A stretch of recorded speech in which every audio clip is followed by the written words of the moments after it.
What if the human brain could directly connect to the internet? Imagine waking up one morning and realizing you no longer need a phone, a computer, or even a screen.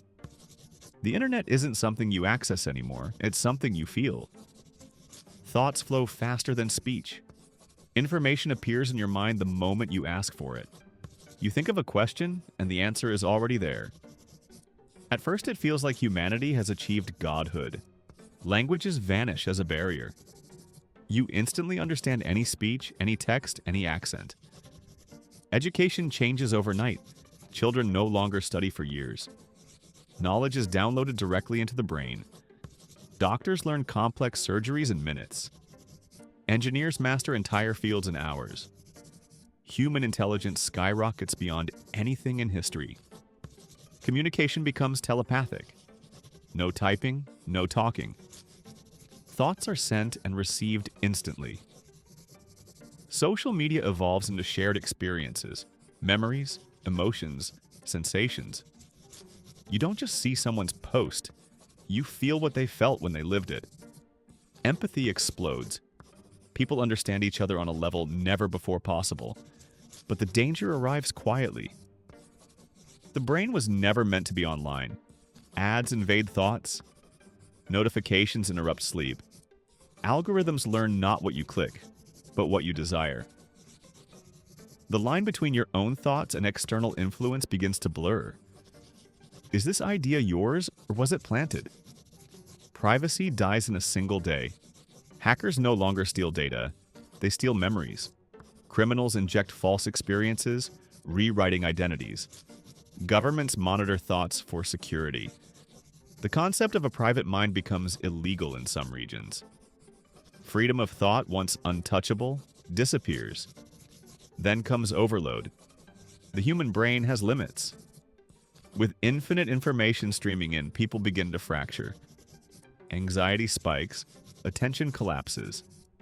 Some minds burn out completely, entering catatonic states from constant input. Mental illness spreads faster than any virus ever could. Children are hit hardest. Their developing brains cannot filter the noise. Entire generations grow up without imagination. Why imagine when everything is instantly available? Creativity declines. Original thought becomes rare. Humans stop thinking and start receiving. Reality itself becomes unstable. If the brain can access the internet, it can also access simulations. People begin to live inside curated mental realities. Perfect worlds, endless pleasure, artificial happiness. Physical society decays as billions choose digital existence over the real world. Economies collapse.